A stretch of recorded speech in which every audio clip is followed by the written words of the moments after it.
Hi, how are you today? Are you ready for some knowledge and a few things to think about? This week, we move on to the fourth language skill, writing. Writing is generally looked at as part of higher education, and because there are so many varieties, it is difficult for many theories of second language acquisition to clearly address the issue of teaching writing.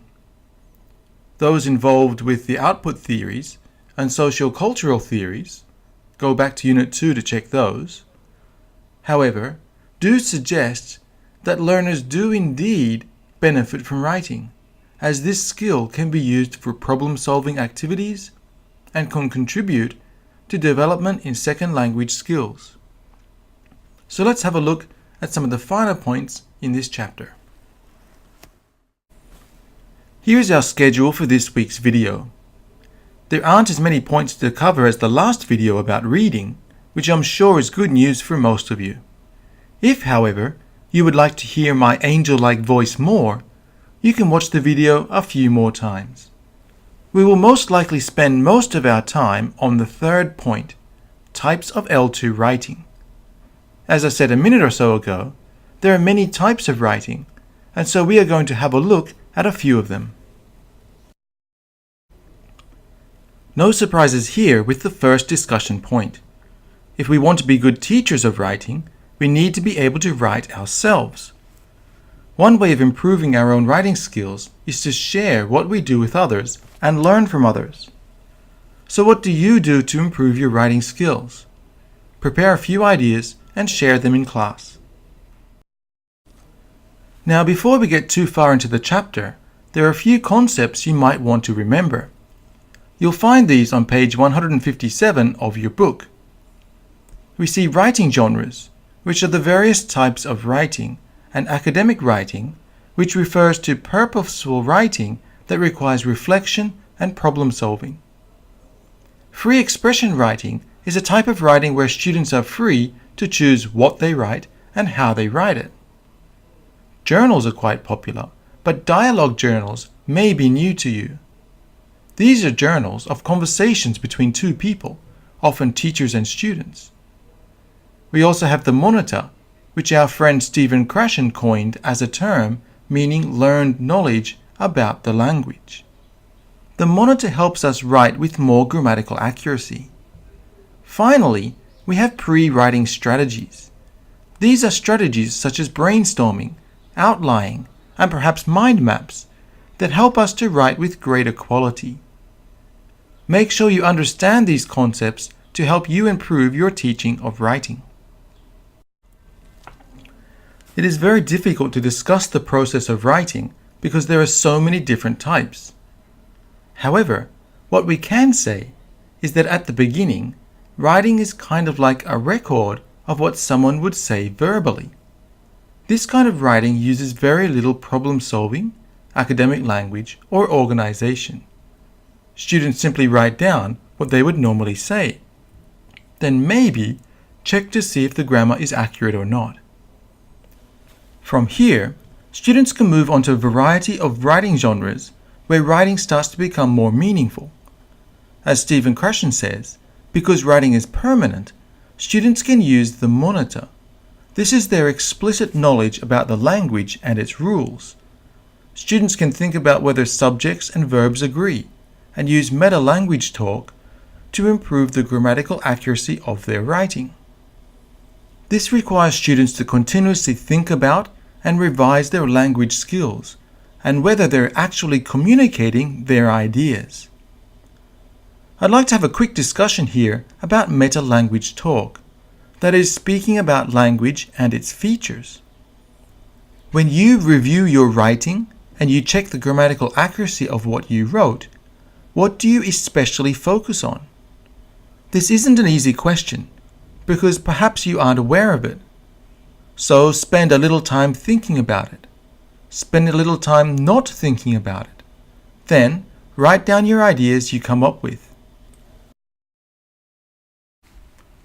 We now move on to types of second language writing, which, as I said earlier, is going to be the longest slide in this video. I'll try to keep it as brief as possible though. We start with the differences between structured writing and communicative writing. Structured writing is used when students are specifically practicing certain grammatical points or vocabulary. Students may practice writing by putting down on paper what they might normally say. Worksheets allowing students to practice dialogues, grammar, and vocabulary are examples of structured writing. Communicative writing, on the other hand, gives more freedom to students as the focus is more on meaning. Students are more likely to make errors, especially those at a higher proficiency, because they attempt to use more sophisticated ideas rather than set phrases they have memorized in the past. Let's have a look at a couple of types of second language writing. First, we have free expression. This can be like a dialogue diary between teachers and students. Students are free to write about whatever they want. From personal experience, I find it much more effective if teachers give students a topic. Otherwise, students tend to run out of ideas. This method reminds the students that writing is not just to practice grammar, but is more for communicating one's ideas. When giving feedback, comments related to the content, as well as 1 or 2 points related to accuracy, can be very effective. Next, we move on to academic writing. Here, our students need to aim for higher quality in their writing. Academic writing requires more problem solving and purpose, as well as reflection such as meta-language as we discussed earlier.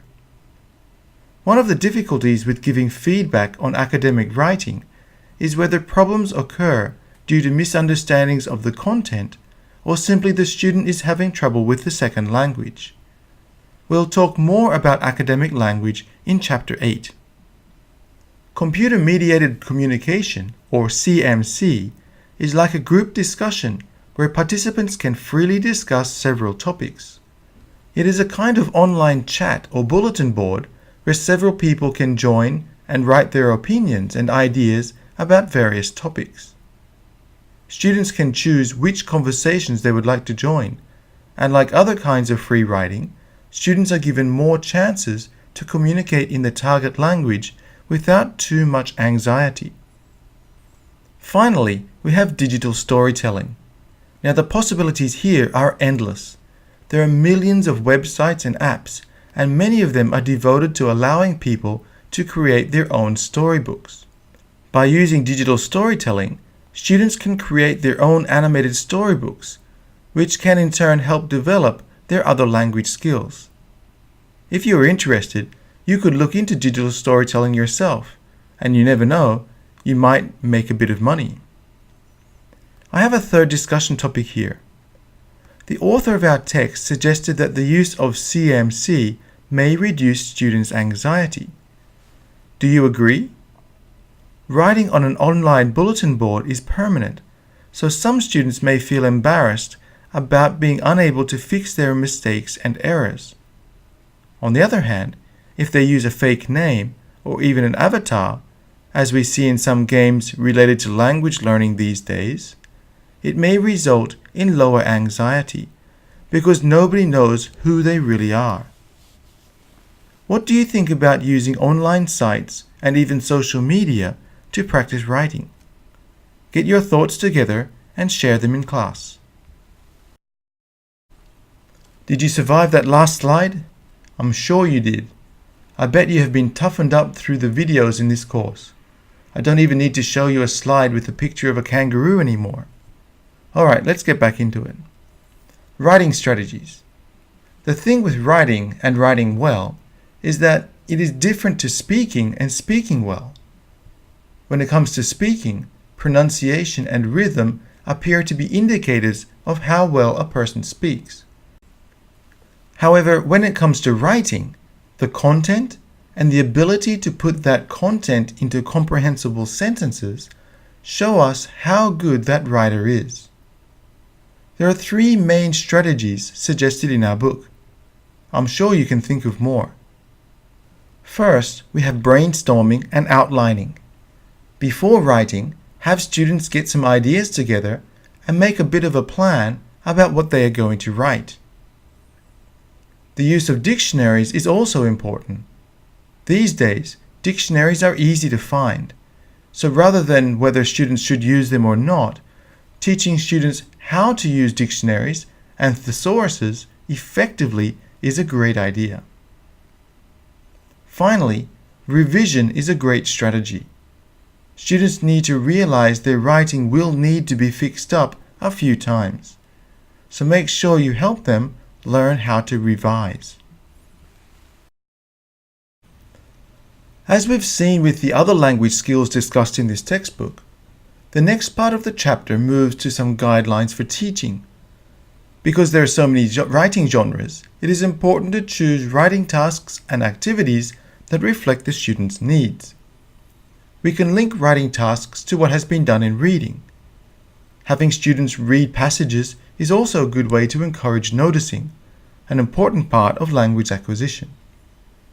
On pages 167 to 169, we see 13 guidelines for teaching. Read through these carefully and highlight a few that stick out to you.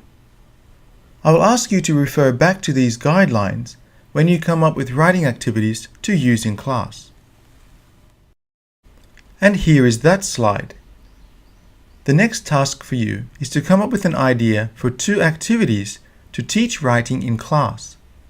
There is no particular grammar point or situation for you to focus on this week, but I would like you to show how your activities are related to the guidelines on pages 167 to 169. Of course, they don't have to be related to all the guidelines, but you can show connections to 1 or 2. Finally, we move on to assessment. Not surprisingly, considering how difficult writing has proven to be, assessment is not easy either. We need to use rubrics, and it is a really good idea if we can include a specific goal and score within the rubrics that reflect the content of what students write. There is also an interesting idea in portfolios on page 174 and 175. These can help increase students' motivation as they are able to see concretely the progress they have made in their English studies. Well, that's it for this week. I think you'll all agree that writing, both as a student and a teacher, is not easy. It takes time and a lot of effort, but we are all up for the challenge, right? That's why we become teachers. Make sure you are ready for our regular test, and I'll see you in class.